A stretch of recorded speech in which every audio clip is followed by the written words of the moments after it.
Olá pessoal, tudo bem? Bem-vindos a mais uma série nova logística sobre estoque e armazenagem, disciplina de armazenagem 1, de curso técnico em administração. Sou o professor Fábio Fernandes e vamos para mais uma sequência de videoaulas incrível da área de logística. Então vou estar compartilhando aqui a tela do nosso material. Se você não é inscrito no meu canal, se inscreva no meu canal, Fábio Fernandes, Gestão na Veia. Me siga no Instagram. Vou estar compartilhando tudo isso aí na descrição do vídeo. E vamos embora para esse conteúdo aí. Então, está aqui meus contatos, meu e-mail pessoal, meu telefone, WhatsApp. Vocês podem estar tirando dúvidas comigo. E vamos embora. Estoque e armazenagem. A gente vai falar sobre a área da armazenagem na logística, que ela é vital, fundamental e estratégica numa operação logística. Então, a gente pode dizer que a armazenagem ela é a atividade que permite manter bens, materiais secos ou refrigerados em instalações adequadas. Então, estrategicamente, você vai permitir com que os bens da empresa, materiais secos ou refrigerados, eles possam ficar mantidos em local seguro, em instalações adequadas. A armazenagem, ela também pode-se dizer que ela é a administração do espaço necessário para se manter estoques. Então, toda empresa ela precisa administrar um espaço que seja o suficiente para cobrir a demanda de uma empresa em relação a estoques, certo? Então, quando você vai nesses galpões, armazéns, centros de distribuição, tudo aquilo ali foi corretamente planejado para que a operação ela acontecesse de uma maneira suficiente para que possa ter um estoque num nível desejável, certo? Então, seguindo, o que inclui um planejamento de armazéns? Primeiro, todo armazém ele precisa, antes mesmo, a empresa ela quer manter estoques. O que ela vai pensar em primeiro ponto? Localização. O meu estoque ele tem que ser de fácil localização para distribuição. Distribuição às minhas lojas, aos meus parceiros atacadistas, aos meus clientes finais, aos meus... Enfim, qualquer agente da cadeia de suprimentos que possa fazer parte desse fluxo, ele precisa estar bem localizado para que essa distribuição ela ocorra tanto como entrada como saída. Então, eu preciso de um local de armazenagem que seja de fácil distribuição de saída e também de fácil recebimento de entrada, de acordo com a localização dos meus fornecedores. Então, a localização é primordial. Então, quando se pensa estrategicamente em armazenagem, em estoques, se pensa na localização de onde você vai colocar esse local de armazenagem. Dimensionamento de área. Então, é muito importante essa noção da dimensão da área que o seu armazém precisa possuir. E se você não sabe o que eu estou falando, eu vou deixar um cardzinho aqui agora para que você acesse as aulas que eu dou de cálculos logísticos, onde a gente fala muito na primeira aula sobre espaços, sobre a importância de saber calcular bem espaços para armazenagem, para estoque. Então, localização, dimensionamento de área. Então, eu tenho que ter a noção, por exemplo, do tamanho de um galpão, quantos metros cúbicos, quanto de volume esse galpão ele consegue ter de capacidade para estocar os meus produtos. Outra questão é o arranjo físico, porque eu posso ter uma capacidade enorme, mas se eu não tiver uma arrumação que me permita ter uma fácil visualização de encontrar esse estoque, fica muito difícil para que a operação ela ocorra de uma maneira correta, eficaz, eficiente. Então, o arranjo físico é o quê? É como você distribui o layout dessa armazenagem. através de corredores, numa área de picking separada, no setor de carga e descarga. A gente vai estar falando muito sobre isso ainda. Também é necessário, dentro da área de armazenagem, equipamentos para movimentação. E aí também a gente tem a disciplina de movimentação e transporte de cargas. Vou deixar um cardzinho aqui também se você quiser saber mais, certo? Então, movimentação e transporte de cargas também é bem necessário esses conhecimentos para que você tenha os equipamentos corretos. Tipo e sistemas de armazenagem. Então, definir qual tipo de armazenagem que esse armazém, esse galpão, esse centro de distribuição, ele irá utilizar como estratégia e qual o seu sistema de armazenagem. Então, a gente tem inúmeros sistemas que a gente vai falar ao longo dessa disciplina. Perfeito? Então, ainda, estoques. Então, o que seria a função estoques, né, dentro da logística? Então, a função dos estoques no suprimento é agir como um amortecedor entre suprimento e as necessidades de produção. Então, o que quer dizer esse amortecimento, né? Você olha para um veículo, num carro, o que é o amortecedor? É uma espécie de mola que absorve o quê? O impacto do carro, por exemplo, quando ele passa num buraco, uma lombada. Então, o carro é uma estrutura de ferro. Se ele não tivesse aquilo, essa estrutura, com o tempo, iria amassando, se degradando com mais facilidade, e o carro iria perder a sua estrutura se não tivesse esses amortecedores. E com os amortecedores, o que é isso? Ele diminui o impacto, ele reduz o impacto. O estoque é a mesma coisa. É um amortecedor que vai diminuir ou reduzir as ações de impacto entre a necessidade da demanda, do consumo, e a necessidade que a sua empresa tem de produzir. Ok? Então, você vai produzindo de acordo com o estoque que já tem, que está saindo e está cobrindo uma demanda. Então, o estoque ele serve para isso. Quais são as razões fundamentais para a manutenção de um espaço de armazenagem? Então, as razões fundamentais são: primeiro, eu preciso ter estoques numa empresa para que eu possa coordenar a razão de suprimento versus demanda. Então, ou seja, eu vou suprir a minha empresa de acordo com a demanda. Para isso, eu uso o estoque para equilibrar. Segundo, auxiliar os processos de produção e de marketing. Então, tendo estoque, o estoque ele vai auxiliar esses processos da produção e do marketing. Terceiro, reduzir custos de transporte e de produção. Então, esses custos eles vão ser reduzidos. Quando você consegue ter estoque na sua empresa, um estoque com uma boa margem, isso vai reduzir os seus custos na hora de transportar e de produzir também, certo? Porque quando você produz, geralmente vai ter um lote longo. E muitas vezes a sua demanda não é tão necessária aquela quantidade toda. Então aquilo fica obsoleto. Então você mantém um estoque para poder você equilibrar esse nível de produção. Então, continuando sobre estoques, toda empresa, quando pensa em estoques, e ela faz isso de uma maneira eficaz, ela não vai nunca fugir da ideia do conceito just in time. O que é o just in time?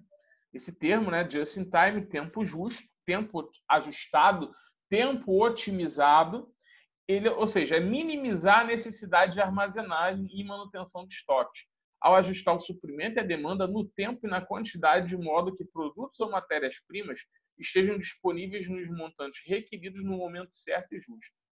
Então, ao mesmo tempo que é importante manter estoque, é importante que esse estoque não se mantenha tanto tempo parado. Ou seja, eu produzo para poder repor o estoque porque o estoque que está ali já está saindo para o consumo. Então, isso seria o ajustar a demanda de estocagem em relação à demanda de mercado. Então, você consegue suprir essa demanda no momento certo e justo. Diferente de empresas que, às vezes, produzem, aí vai para o estoque.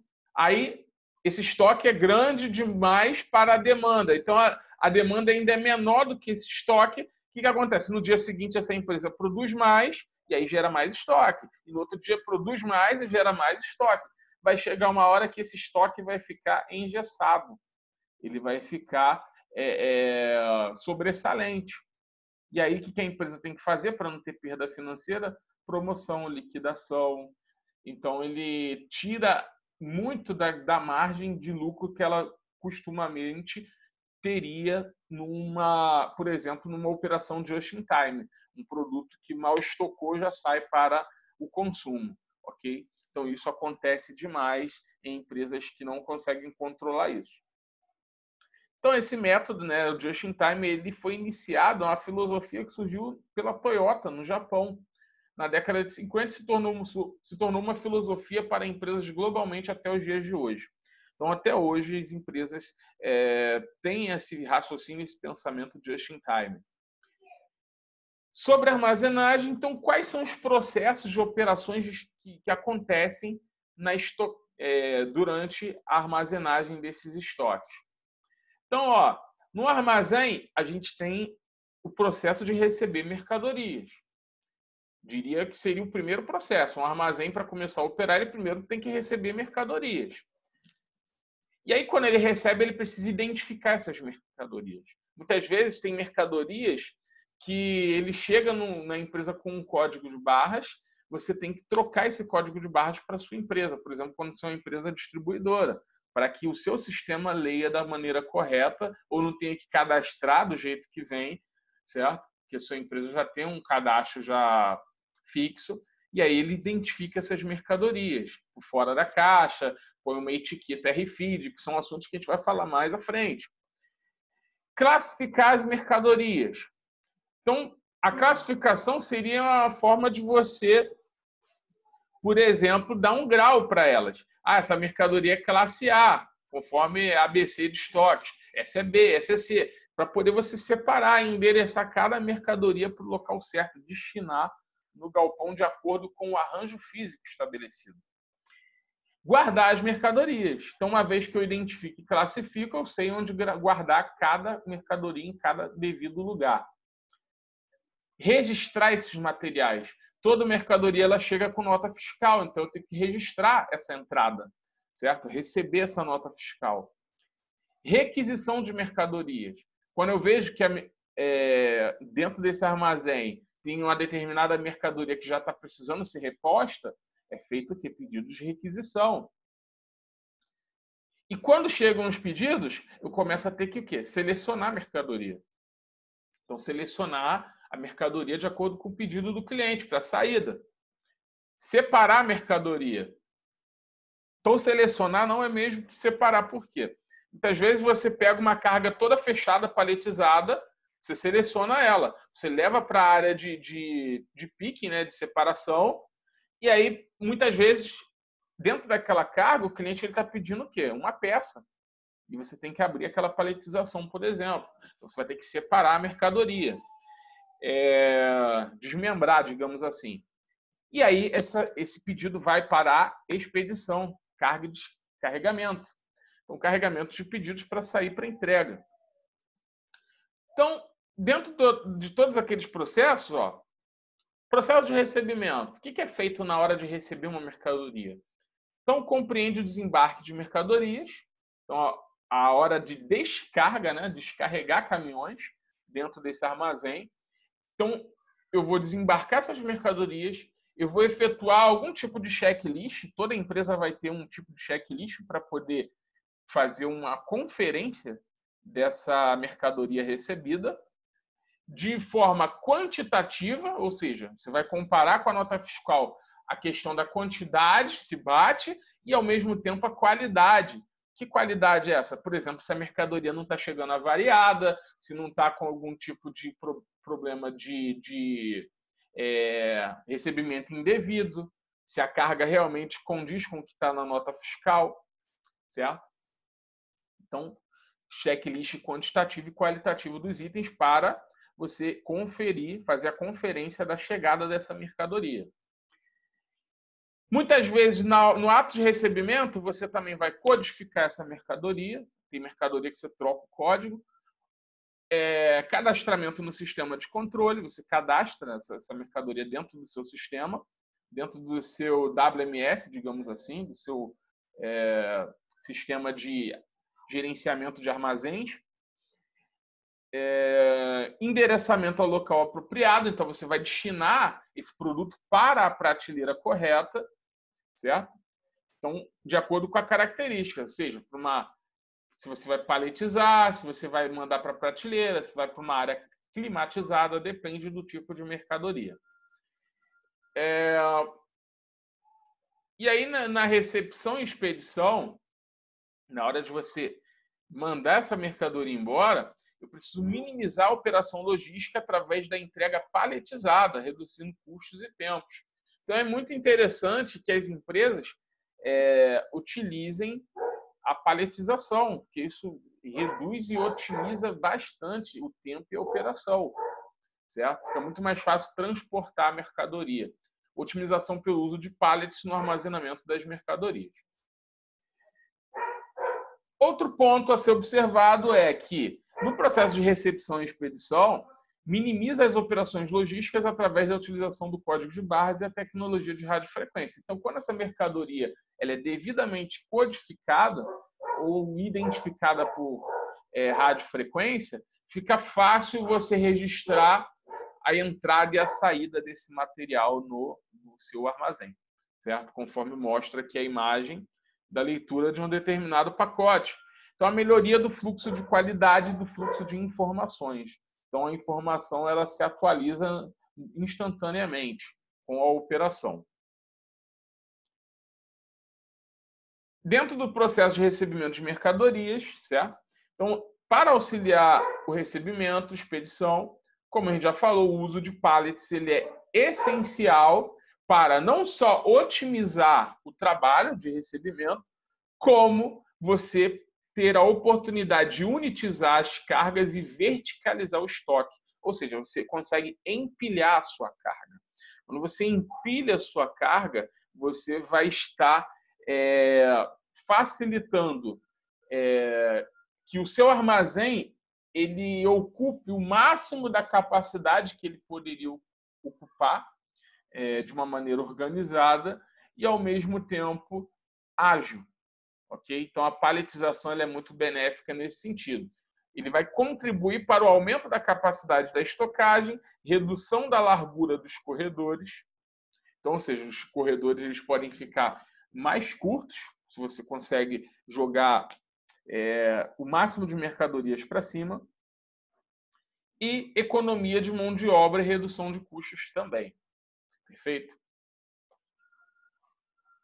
Então, o objetivo da padronização é possibilitar o intercâmbio de pallets entre os fornecedores, distribuidores, atacadistas e varejistas, reduzindo custos operacionais. Então, tem muitos clientes, por exemplo, que exigem que as transportadoras ou as empresas fornecedoras façam entregas paletizadas, porque até mesmo para eles receberem a mercadoria, facilita o trabalho operacional da empresa. Então, tem empresas, por exemplo, que trabalham no modo carga batida, desmembrada, que sofrem para conquistar grandes clientes por causa dessa questão. Certo? A paletização hoje ela é muito exigida no mercado. Para o melhor aproveitamento e vida útil de pallets. Então, ou seja, é muito importante que a empresa ela utilize o pallet a seu favor em todos os sentidos e dentro da armazenagem. Só que o pallet ele tem uma vida útil curta se a empresa ela não tiver ações que evitem que esse produto se degrade com mais rapidez. Então, como que a empresa pode fazer para evitar isso, para poder ela economizar, ganhar cada dia mais na sua operação, né, em redução de custos? Então, por exemplo, deixar a roda da paleteira sobre o pallet. Isso acontece muito. Muitos operadores cometem esse tipo de erro, né? Colocam de qualquer jeito a paleteira por cima do pallet e aquele peso, né, vai forçar a madeira, então não vai quebrar naquele dia, mas todo dia fazendo a mesma coisa, isso vai fragilizar o pallet muito mais rápido. Girar o pallet como se fosse uma roda. Então, o operador, né, ele, inteligente como ele quer dar um jeito, né, de não perder tempo, a palleteira está longe, ele levanta o pallet, deixa o pallet nessa direção assim, e mesmo o pallet sendo quadrado, ele começa a rolar o pallet para poder movimentar ele de um lugar para o outro, para não ter que pegar o peso dele. Então, isso estraga o pallet também. Com o tempo, vai estragar o pallet, girando o pallet como se fosse uma roda. Tombar pilhas ou do caminhão. Então, tem alguns caminhões que eles são aqueles caminhões prancha, eles têm uma portinha aqui que eles dobram a portinha, aí fica o piso para fora, e aí o que os camaradas fazem? Tacam o pallet de uma altura de mais ou menos 1 metro para o chão. Então, isso, com o tempo, claro, vai estragar os pallets. Então, tombar as pilhas de pallets do caminhão. E ajustar ou empurrar os pallets com os garfos da empilhadeira. Isso também é muito visto por aí. Empilhador, ele vai... tá meio torto o pallet. Para poder ele não ter que fazer a manobra, ele vai lá e dá um empurrãozinho no pallet com peso em cima para poder ele girar. Então, isso também fragiliza o pallet com o tempo. E aí, ou seja, o pallet, como a gente falou, ele é usado para unitizar cargas. Na terceira aula a gente vai falar mais sobre esse assunto de unitização, com mais detalhes. Mas o que é unitização? Significa organizar as cargas e uni-las de forma a facilitar o trabalho e manuseio. Então vejam na imagem. Pensa quanto tempo esse camarada levaria pegando cada caixinha dessa daqui e levando para o caminhão, ou levando da área de descarga para a prateleira. Ele gastaria muito tempo, certo? E aí, ou seja, você unitizando uma carga assim, você leva toda essa carga de uma vez só, com segurança, de uma maneira muito mais otimizada. Então, a principal ferramenta como base é o pallet, né? Unitização. Quais os benefícios de unitizar a carga, né? Como a gente já falou aqui. Ele vai agilizar o tempo da movimentação das mercadorias, vai verticalizar os estoques, como vocês veem na imagem, maximizando o aproveitamento dos espaços. As cargas paletizadas têm maior estabilidade quando transportadas, reduzindo problemas causados por embalagens danificadas. Então, quando você unitiza a sua carga, você, por exemplo, coloca dentro do caminhão, a chance desse produto chegar no cliente intacto é 1000 vezes maior do que se essa carga ela tivesse simplesmente jogada no caminhão, empilhando várias caixas por cima. O balanço do caminhão faria com que essa carga, parte dela, por exemplo, pudesse ser avariada, pudesse ter algum tipo de quebra. Então, você tem menos problemas de cargas danificadas, embalagens danificadas, por unitizar a carga no pallet. E para a gente encerrar o assunto de hoje, a gente falou sobre a identificação de cargas, né? E geralmente numa embalagem, toda embalagem ela vai conter alguns símbolos muito importantes para que as pessoas na armazenagem tenham ciência do que significa. Que esses símbolos nos passam algumas mensagens, certo? Então, nós temos 2 grupos de identificação de cargas. Nós temos a identificação através de manuseio de cargas, certo? Que é o primeiro grupo. E a gente vai estar falando sobre esse primeiro grupo primeiro. Já falaremos do segundo. Então, o primeiro grupo de identificação de cargas são os símbolos de identificação por manuseio. Tá? Ou seja, ele te instrui sobre como manusear a carga. Primeiro símbolo é o cálice. O que o cálice indica? Indica um produto frágil. Então, se qualquer produto que, por exemplo, esteja numa caixa de papelão e que dentro desse conteúdo seja, por exemplo, vidro, que pode, por exemplo, quebrar, provavelmente na embalagem vai ter essa figura aqui de um cálice. Isso mostra que é o quê? Que é um produto frágil. Então, se o produto é frágil, ele vai identificar a carga por fora para poder dar a noção ao operador que ele precisa ter um cuidado redobrado ao manusear essa carga, certo? Que ela tem um risco maior de quebra ou avaria. Segundo item de identificação muito visto aí é o guarda-chuva. O que é o guarda-chuva? Ele indica produtos que não podem receber umidade. Então, se esse produto ele tiver esse guarda-chuva aí, isso significa que eu, em uma hipótese alguma, quando eu estiver deslocando essa carga, eu posso deixar com que ela, por exemplo, fique exposta ao tempo. Vamos supor que está um dia meio chuvoso, com garoa ou chuva mesmo. Então, eu não posso manusear esse tipo de carga sem ter uma embalagem que proteja essa caixa de qualquer tipo de umidade. Então, isso vai te mostrar que você não pode botar num local que tem esse risco, ok? Seta. Indica o lado que a caixa deve ser conservada ao ser armazenada ou transportada. Então, veja que ela tem uma base e duas setinhas para cima. Isso significa o quê? Que se você vê a imagem dessa forma, isso significa que essa é a posição que você deve deixar a caixa.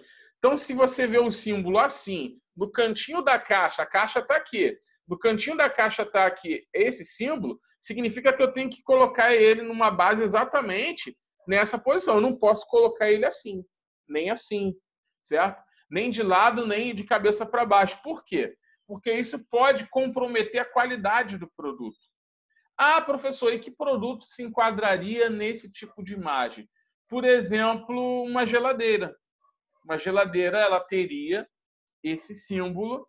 Então, na hora de transportar, eu jamais poderia deitar essa caixa do produto ou colocar ela de ponta cabeça. Por quê? Porque a geladeira, ela tem o motor e tem gás circulando ali. Geladeira, ar-condicionado. Então, existe uma posição correta para que aquele produto fique, para que aquele gás, por exemplo, não escape.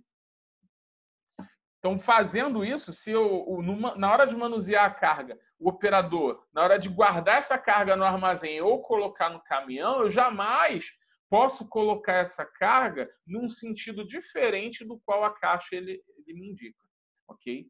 Então, a seta ela te dá essa noção para você saber como que está o produto, certo? Porque imagina, se fosse uma geladeira lacrada, toda em papelão e não tivesse nenhuma informação, você não tem como adivinhar. Então, na hora de transportar, você pega a caixa, aí o cara vai lá e põe ela em pé, ao contrário. Escaparia todo o gás e chegaria no cliente, por exemplo, com problema, com defeito. E o último símbolo aqui do manuseio é o número. Então, o número, e esse número não é 100 por 5, tá? Aqui é só um exemplo, pode variar. Aqui vai indicar a quantidade máxima de empilhamento de caixa, sem que você danifique o produto. Então, se aparece 5, eu só posso botar uma caixa aqui primeiro e empilhar mais 4 em cima, certo? Porque o empilhamento máximo são 5 caixas, ok? Então, ele vai te demonstrar quantas caixas você pode botar em cima da outra. Se você botar acima desse número, vai danificar certamente a que estiver na base, porque o peso que ele vai sustentar vai ser acima do padrão normal da qualidade desse produto, ok? Então, o primeiro grupo, que foi o de manuseio, nós falamos aqui, certo? Então, existem alguns outros aqui, por exemplo, ó, de magnetismo, tá? De produtos gasosos, certo? Alguns outros anúncios. E nós temos o outro grupo, que são as classificações por riscos secundários. Então, o que é o risco secundário? São as identificações que estarão no lado de fora da caixa que nos mostrarão que esses produtos têm algum tipo de risco. Seja a saúde, seja o meio ambiente, enfim. E nós temos também inúmeros grupos, mas a gente vai falar dos mais comuns. Primeiro, o risco, a identificação por riscos classe 4 indica produtos que são inflamáveis. Então, todo produto que tem um risco de pegar fogo, de acordo com o seu ponto de fulgor, que geralmente vai ter essa informação. O que é o ponto de fulgor? O ponto de ignição, né, do produto. Seria a temperatura necessária que esse produto fique exposta para que ele tenha a reação química inflamável, certo? Então, os produtos inflamáveis são classe 4. Classe 5, produtos químicos oxidantes e gases voláteis. Ok? Então, esse aqui, por exemplo, seria um modelo classe 5. Produtos que são oxidantes, gases. Então, a maioria dos produtos gasosos, eles viriam com esse tipo de identificação classe 5. Então, por exemplo, você vê uma garrafa de acetileno, de oxigênio, ele vai ter essa identificação aí. E muitos outros também. E nós temos também o classe 7, que indica produtos radioativos e nucleares.